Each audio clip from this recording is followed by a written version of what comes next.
훈자족의 건강한 식습관. 안녕하세요, 여러분. 오늘은 특별한 건강 비결에 대해 이야기해 보려고 합니다. 여러분은 혹시 100세가 넘어서도 건강하게 살아가는 사람들이 있는 마을이 있다는 이야기를 들어보셨나요? 파키스탄과 중국 국경 근처 카라코람 산맥에 위치한 훈자 마을은 세계적으로 유명한 장수 마을입니다. 이곳 사람들은 암, 당뇨병, 심장병 같은 현대 질병이 거의 없이 오랫동안 건강하게 살아갑니다. 오늘은 이 훈자족의 식습관에서 배울 수 있는 건강 비결에 대해 자세히 알아보겠습니다. 현대 사회에서 우리가 흔히 접하는 식품들이 어떻게 건강을 해치고 있는지, 그리고 훈자족은 어떤 식습관으로 건강을 유지하고 있는지 함께 살펴보겠습니다. 1. 설탕을 피하라. 트리글리세리드 수치의 증가는 심장질환, 고혈압, 동맥경화증, 심장마비 등의 전조 증상으로 간주됩니다. 당분은 또한 중성지방을 증가시키며 좋은 콜레스테롤 수치를 낮추는 것으로 알려져 있습니다. 결과적으로 설탕은 혈관계에 중대한 손상을 가할 수 있습니다. 또한 설탕은 호르몬 기능을 혼란시키는 주범입니다. 연구에 따르면 설탕은 인슐린 수용체의 민감도를 감소시켜 제2형 당뇨병의 발생 가능성을 높이고 성호르몬 및 성장호르몬의 분비에도 영향을 미쳐 면역력 저하와 노화를 가속화합니다. 2. 정제된 곡물을 피하라. 흰 밀가루, 흰쌀, 흰 설탕 등과 같은 정제된 곡물은 가공 과정에서 90% 이상의 비타민, 미네랄, 효소, 식이섬유를 상실합니다. 이로 인해 정제 곡물은 칼로리 밀도는 높지만 영양 밀도는 매우 낮은 이른바 영양 결핍식으로 변합니다. 훈자족이 섭취하는 곡물은 통밀, 메밀, 보리, 수수 등 전립 상태이며 돌절구로 갓바아낸 후 바로 조리합니다. 이로 인해 효소와 비타민이 파괴되지 않고 보존되며 섬유질도 풍부하게 유지됩니다. 이는 혈당을 천천히 상승시키고 인슐린의 과다 분비를 억제합니다. 정제 곡물은 대체로 글리세믹 지수GI가 높아 혈당을 급격하게 상승시킵니다. 이는 췌장을 자극하고 인슐린 저항성을 증가시켜 결국에는 제2형 당뇨병과 비만, 심혈관계 질환으로 이어질 수 있습니다. 미국에서 흔히 소비되는 패스트푸드와 편의식품 대부분은 정제된 밀가루를 주재료로 사용하며 이들 제품은 칼로리만 높고 영양가는 극도로 낮은 경우가 많습니다. 3. 정제된 지방을 피하라. 마가린, 쇼트닝, 가공 식물성 기름은 모두 고온 처리 및 수소화 과정을 거치며 트랜스 지방 트랜스팻을 형성합니다. 이 트랜스 지방은 세포막에 침투하여 그 구조를 왜곡시키고 세포 기능 저하, 염증 반응, 심혈관계 질환을 유발할 수 있습니다.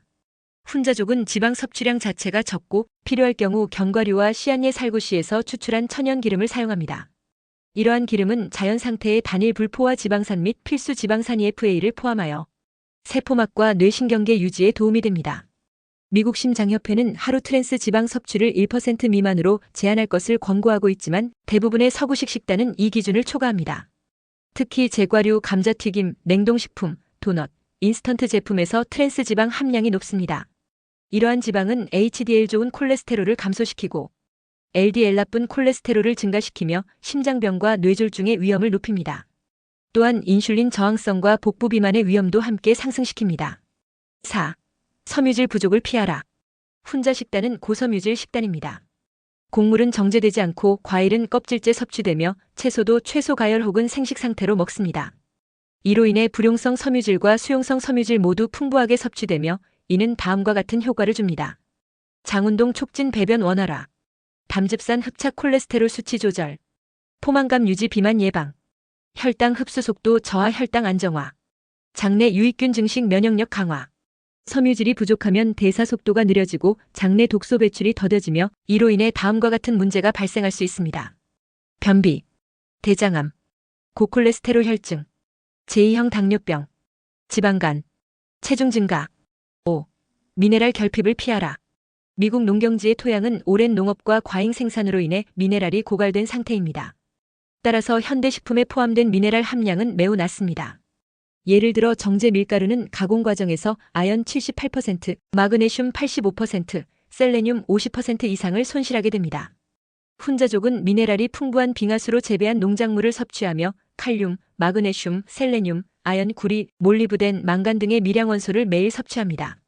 이러한 미네랄은 항산화 효소 시스템, 호르몬 생성, 효소 활성화, 면역력 유지 등의 핵심 역할을 합니다. 미네랄 중에서도 특히 칼륨 마이너스 나트륨 비율은 혈압 조절과 관련이 깊습니다. 훈자 식단은 대부분의 식품에서 고칼륨 마이너스 저나트륨을 유지합니다. 예를 들어 살구 1371, 메밀 4601, 보리 371, 반면 미국식 식단은 이와 정반대로 나트륨이 칼륨보다 수백 배 많은 경우가 많으며 이는 고혈압, 심장병, 신장질환을 유발합니다. 6. 효소 부족을 피하라. 현대인은 대부분 가열 가공된 음식만을 섭취합니다. 이로 인해 소화 효소가 파괴되고 신체는 내부 효소를 과도하게 사용하여 소화해야 합니다. 장기적으로는 대사 효소 부족, 면역력 저하, 노화 가속화로 이어집니다. 훈자족은 대부분의 식품을 생식 혹은 저온 가열하여 섭취하며 효소가 살아있는 상태로 들어갑니다. 특히 보리, 메밀, 살구 등은 천연 효소, 아밀라아제, 프로테아제가 풍부하여 소화 효율을 극대화합니다. 효소가 풍부한 식사를 지속하면 다음과 같은 효과를 볼 수 있습니다. 위산 과다 및 위염 개선, 장내 가스 및 복부 팽만 감소, 흡수율 향상, 영양소 낭비 감소, 췌장 부담 감소, 대사 효율 증가, 활성 산소 해독력 향상. 에드워드 하웰 박사는 효소가 부족한 식단은 수명 단축, 질병 증가, 스트레스 저항력 약화로 이어진다고 했습니다. 훈자족처럼 전통적인 식습관, 고섬유질, 고효소, 고미네랄 식사, 그리고 적절한 지방과 낮은 칼로리 섭취를 유지한다면 현대인이 직면한 많은 질병과 조기 노화를 피할 수 있을 것입니다. 지금까지 훈자족의 건강한 식습관 원칙에 대해 알아보았습니다. 우리가 매일 먹는 음식이 우리의 건강과 수명에 얼마나 큰 영향을 미치는지 이해하셨을 겁니다. 물론 현대 사회에서 훈자족처럼 완벽하게 자연식을 유지하기는 쉽지 않습니다. 하지만 오늘 배운 원칙들을 하나씩 실천해 나간다면 우리의 건강은 분명히 달라질 것입니다. 설탕과 정제된 곡물, 가공된 지방을 줄이고 자연 상태의 통곡물과 신선한 채소, 과일을 더 많이 섭취해 보세요. 가능하다면 식품을 덜 가공하고 생식이나 저온 조리를 시도해 보는 것도 좋습니다. 이런 작은 변화들이 모여 여러분의 건강과 활력을 되찾아 드릴 것입니다. 건강한 식습관은 하루아침에 만들어지지 않습니다. 오늘부터 한 가지씩 실천해 보세요. 훈자족의 지혜를 우리의 일상에 조금씩 적용한다면 더 건강하고 활기찬 삶을 누릴 수 있을 것입니다. 오늘 시간 함께 해주셔서 감사합니다. 건강한 하루 되세요. 내일 4편 마무리에서 뵐게요. 오늘도 행복 가득하세요. 아로마오 1004였습니다.